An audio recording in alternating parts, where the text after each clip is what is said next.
Assalamualaikum warahmatullahi wabarakatuh. Perkenalkan, saya di sini sebagai moderator dari kelompok 6 yang akan menyampaikan materi tentang minyak dan lemak. Nah, di sini di kelompok 6 beranggotakan Risha Agustin, Marshan Filotina Aziza, Keisha Febriani, Wanda Melvia dan Reka Gesneti Sombing. Pada kelompok 6 kami persilakan.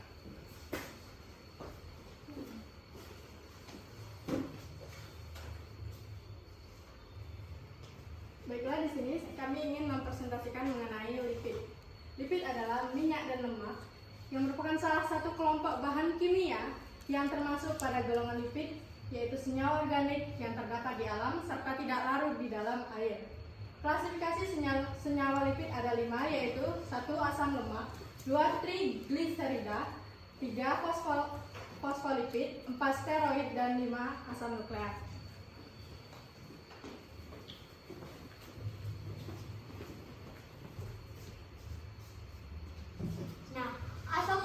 Asam lemak merupakan asam organik golongan asam karboksilat rantai panjang. Nah, semakin panjang rantai karbon, maka akan semakin kecil kelarutannya di dalam air. Nah, di sini terdapat penggolongan asam lemak itu dibagi menjadi 2, yaitu berdasarkan kejenuhan ikatannya dan berdasarkan proses sintesisnya. Nah, berdasarkan kejenuhan ikatannya itu terbagi menjadi asam lemak jenuh dan asam lemak tak jenuh. Asam lemak jenuh itu tidak mengandung ikatan lengkap, sedangkan asam lemak tak jenuh itu mengandung ikatan lengkap. Nah, berdasarkan proses sintesisnya, itu ada asam lemak esensial dan asam lemak non esensial. Kalau asam lemak esensial itu tidak dapat disintesis dalam tubuh dan hanya diperoleh melalui makanan, misalnya asam linoleat dan asam linolenat. Nah, kalau asam lemak non esensial ini dapat disintesis oleh tubuh, misalnya asam palmitat, asam stearat, dan asam oleat. Jadi asam lemak jenuh itu tidak mengandung ikatan lengkap.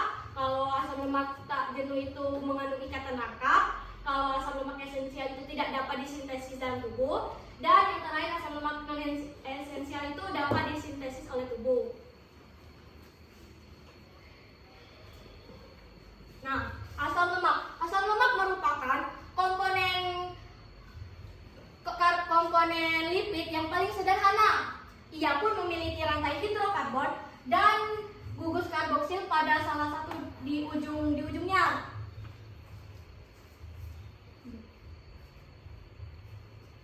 Nah, ada berbagai variasi bentuk asam lemak, yaitu ada ikatan antar atomnya itu semua ikatannya rantai tunggal dan ada ikatannya rantai ganda. Nah, di sini kan terdapat perbedaannya. Di sini kan garisnya itu satu-satu, sedangkan yang di sini ganda 2. Nah, pada asam lemak rantai tunggal itu atom hidrogennya itu berpasangan. Nah, di sini kan berpasangan. Sedangkan yang asam lemak rantai ganda itu ada yang hilang. Nah, kalau yang ini, yang berpasangan ini dinamakan dengan asam lemak jenuh. Sedangkan yang atom hidrogennya yang hilang itu dinamakan dengan asam lemak tak jenuh. Nah, asam lemak tak jenuh itu ada berbagai variasi bentuk. Ada yang bentuk trans dan ada yang bentuk cis. Lalu, apa sih perbedaan dari dua bentuk tersebut? Pada asam lemak bentuk trans itu pada ikatan rantai gandanya itu berada pada sisi yang berlawanan. Nah, sehingga bentuk asam lemaknya ini tetap lurus. Nah, sedangkan yang dibentuk cis itu atom hidrogennya itu sama pada sisi yang sama, tidak berlawanan seperti yang bentuk trans. Nah, sehingga bentuk asam lemaknya itu membengkok.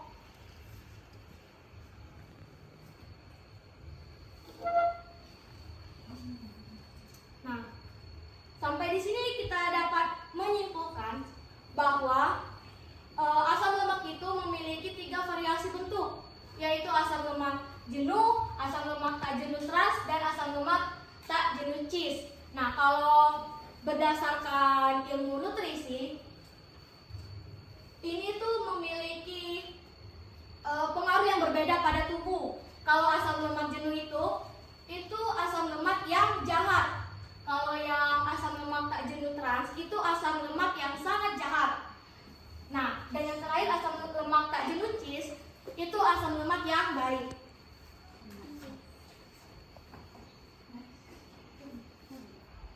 Nah, di sini saya juga akan menjelaskan penamaan asam lemak. Nah, di sini ada tabel asam lemak jenuh, jumlah atom, rumus dan titik lele.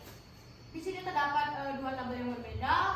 Kalau yang di tabel biru itu asam lemak jenuh dan yang tabel oranye ini asam lemak tak jenuh.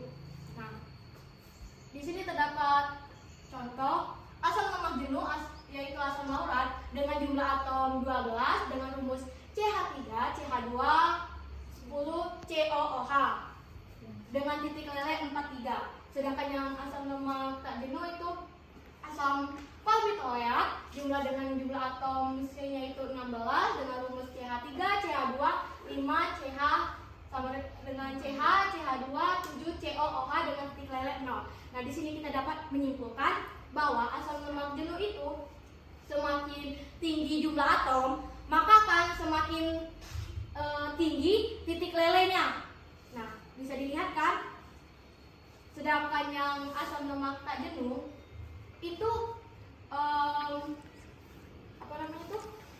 Kalau yang tak jenuh itu semakin tinggi jumlah atomnya, itu titik lelenya itu semakin rendah. Nah, apa sih?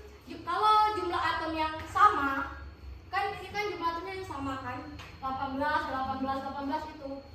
itu akan berpengaruh itu semakin merendah gitu. Nah, jadi kalau jumlah atomnya sama, itu akan menurunkan titik lelenya. Jadi kita dapat menyimpulkan kalau asam lemak jenuh itu semakin tinggi jumlah atom, maka akan semakin tinggi juga titik lelenya. Sedangkan kalau asam lemak jenuh ini semakin sama jumlah atomnya, maka akan berpengaruh untuk menurunkan titik lelenya.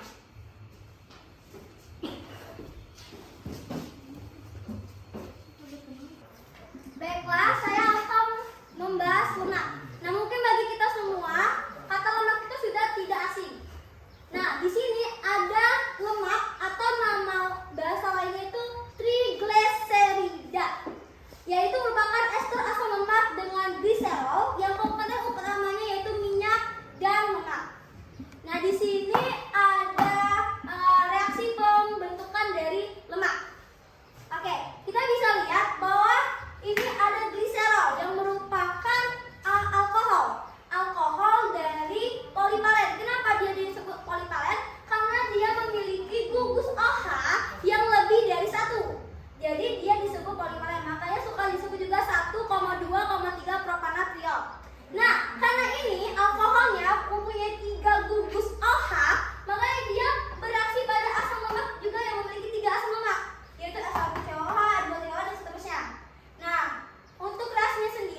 Nah, di sini saya akan menjelaskan mengenai fosfolipid. Yang mana fosfolipid itu merupakan bagian dari ester yang terbentuk dari gliserol. Nah, gugus dari fosfolipid ini terbentuk kan dari gliserol. Nah, yang ini merupakan gugus gliserol.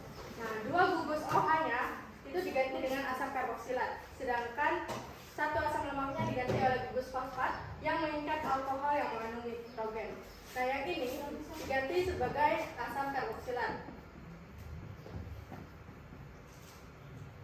Sedangkan yang satu gugus asam lemaknya itu diganti dengan gugus fosfat. Nah, yang mana ini mengandung nitrogen.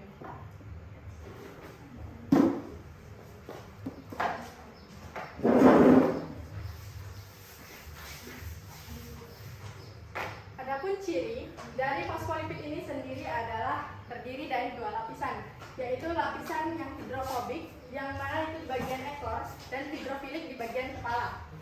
Yang kedua, memiliki gugus asam fosfat. Ketiga, memiliki gugus kepala yang lebih dari satu. Yang keempat, ekornya itu tersusun dari senyawa hidrokarbon. Yang kelima, terikat pada dua asam lemak.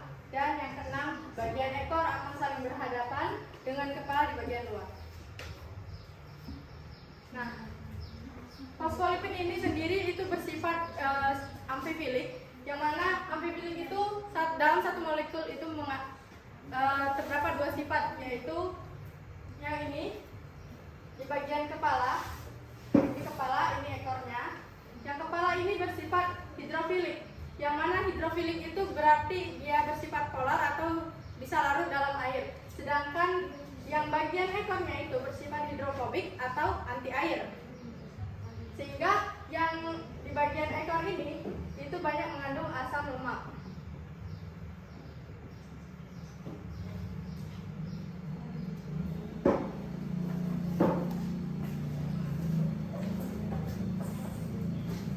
Baiklah, selanjutnya itu adalah mengenai steroid. Nah, di sini steroid itu tidak sama seperti fosfolipid dan lemak. Kalau fosfolipid dan lemak tadi itu kan dia merupakan ester, tapi pada steroid ini dia tidak sama dengan ester, tetapi dia memiliki kesamaan dengan fosfolipid, yaitu memiliki sifat amfifilik, yaitu dalam satu molekul itu dia mengandung dua sifat, yaitu sifat hidrofobik dan sifat hidrofilik. Lalu selanjutnya steroid ini terdiri dari 17 atom C dan 4 cincin. Lalu pada steroid ini dia memiliki dua senyawa, yaitu kolesterol dan hormon seks. Pada kolesterol ini adalah bahan baku utama dari pembuatan garam empedu dan vitamin D. Nah, garam empedu itu akan mengemulsi lemak dengan tujuan mempermudah penyerapan. Contohnya itu adalah seperti saat kita memakan jeroan. Agar itu tidak menjadi berbahaya, maka garam empedu tersebut akan mengemulsi lemak dan mempermudah penyerapan sehingga tidak terjadi penumpukan lemak. Lalu selanjutnya adalah hormon seks. Nah, hormon seks itu dibagi menjadi 3. Yang pertama itu adalah estrogen. Estrogen ini adalah hormon yang terdapat pada wanita. Lalu testosteron adalah hormon yang terdapat pada pria. Nah, keduanya ini adalah mempengaruhi perubahan sekunder. Lalu selanjutnya itu adalah progesteron. Ini adalah hormon pada wanita yang mempengaruhi kehamilan, menstruasi. Lalu selanjutnya itu adalah struktur dasar steroid dan contoh steroid. Nah, ini adalah struktur dasar dari steroid yang dimana tadi kan sudah disebutkan kalau dia terdiri dari 4 cincin, yaitu A, B, C, D, dan dia memiliki 17 gugus atom. 1, 2, 3, 4, 5, 6, 7, 8, 9, 10 11, 12, 13, 14, 15, 16, 17. Nah, yang 18 dan 19 ini adalah menjadi penentu atau pembeda dari steroid ini, yang dimana ini bisa berikatan dengan apa, terus yang ini juga berikatan dengan apa. Jadi pembedanya itu adalah dimana R-nya ini yang menjadi pembeda. Lalu dia berikatan dengan apa? Jadi di sini adalah struktur dasar dari estrogen, yang dimana dia R-nya itu berikatan rangkap dengan O. Lalu dia berikatan juga dengan OH. Lalu selanjutnya itu adalah hormon testosteron yang dimana dia memiliki ikatan rangka, lalu berikatan rangka dengan O dan R-nya merupakan OH. Lalu yang selanjutnya itu adalah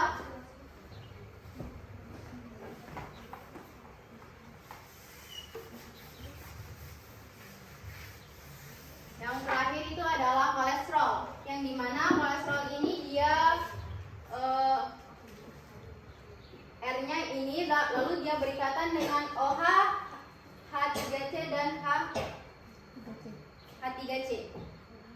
Ini merupakan dari struktur kolesterol, testosteron, dan estrogen.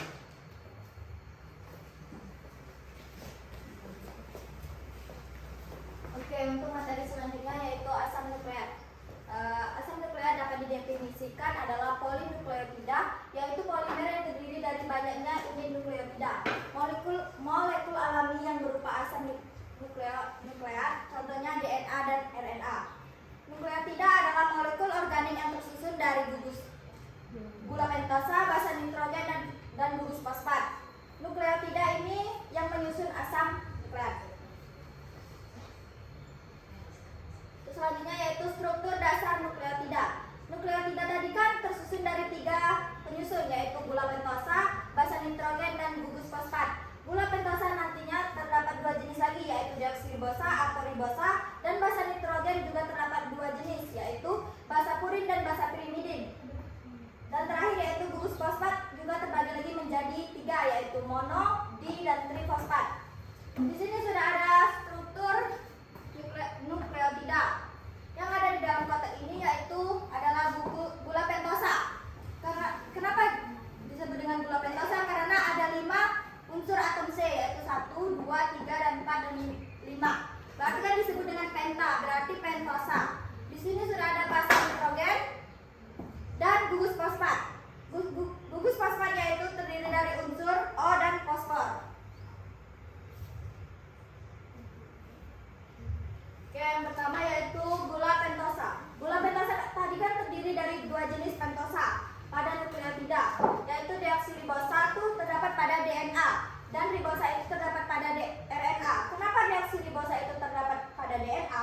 Karena gula pentosa pada DNA itu kehilangan 1 atom O pada C nomor 2. Di sini.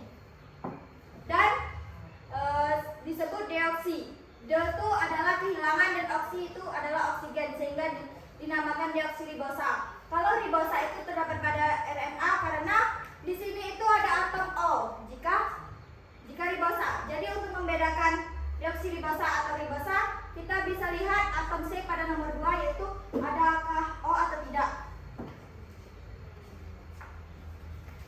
Oke, selanjutnya yaitu basa nitrogen. Basa nitrogen tadi terdiri dari purin dan basa pirimidin. Jika basa pirimidin, kita bisa lihat di sini sudah ada cincin yang bersegi 6. Itu berarti basa pirimidin. Jika basa purin itu terlihat yaitu cincin bersegi 6 dan bersegi 5. Jadi untuk membedakannya kita bisa lihat strukturnya. Ada yang bersegi 6 berarti pirimidin. Dan jika ada yang bersegi 6 dan bersegi 5 berarti basa purin. Dan basa purin lagi terbagi lagi menjadi 2, yaitu basa adenin dan guanin. Sedangkan basa pirimidin terbagi menjadi 3, sitosin, timin, dan urasil. Jika di timin itu terdapat DNA, jika di urasil itu terdapat RNA.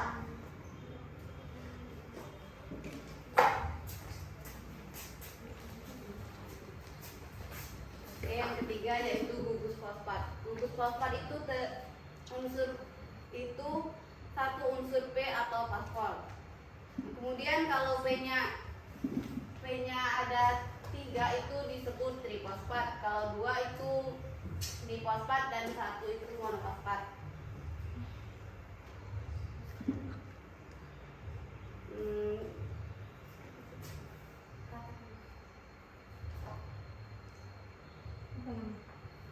Kemudian tata nama nukleotida.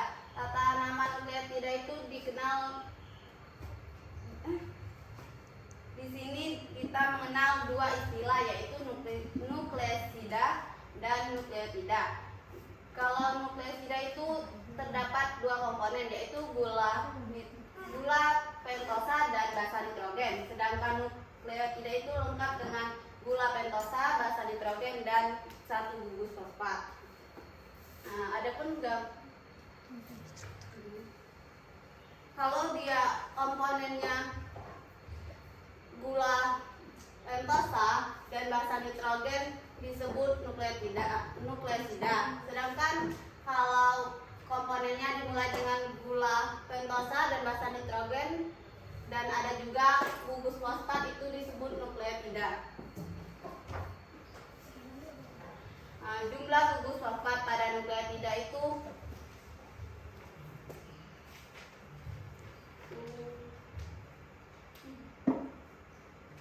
ini menentukan apakah ia termasuk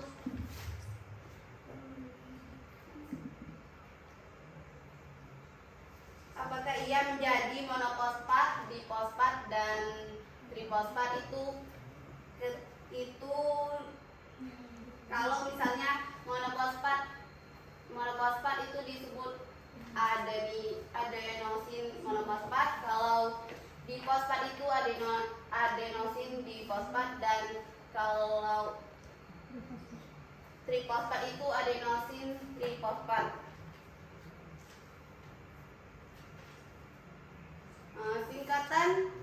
Singkatannya berbeda-beda. Di sini ada AMP, ADP, dan ATP. Ketika diganti bahasa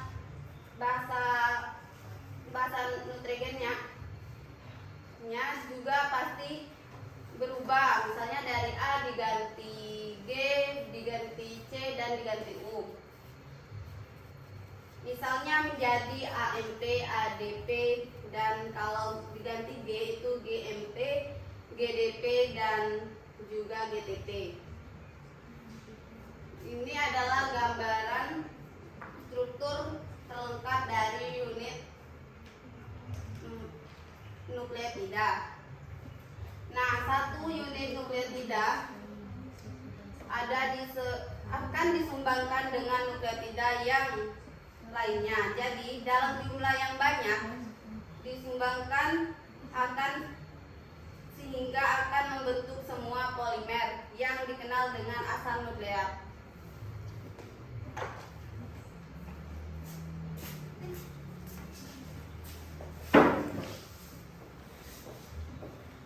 Baiklah, di sini ada sifat lipid.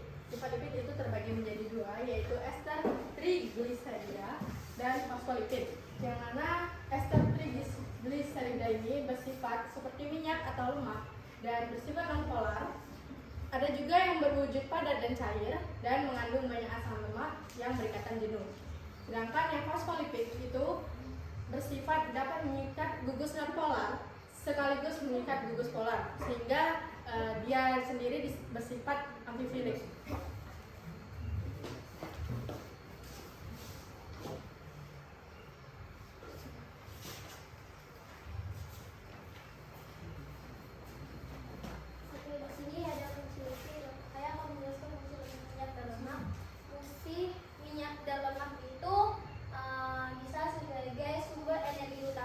Sebagai energi cadangan yang berada di jaringan adiposa dalam tubuh. Sedangkan fungsi lipid pada fosfolipid yaitu berfungsi sebagai pengemulsi, baik di industri susu itu sebagai pengemulsinya. Yang kedua juga fosfolipid ini berfungsi sebagai komponen struktur utama dari membran sel.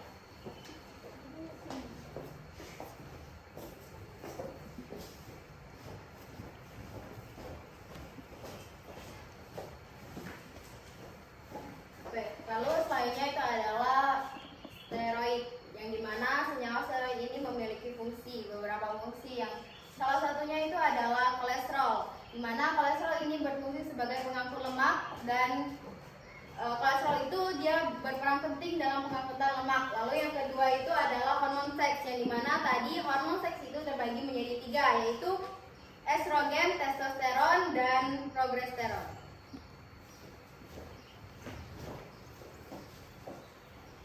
Baik, mungkin itu saja penyampaian materi dari kelompok 6 tentang lipid. Jadi mungkin saya di sini sebagai moderator ingin meminta maaf jika ada salah-salah kata. Pada Allah pun saya mohon ampun. Saya akhiri. Wassalamualaikum warahmatullahi wabarakatuh.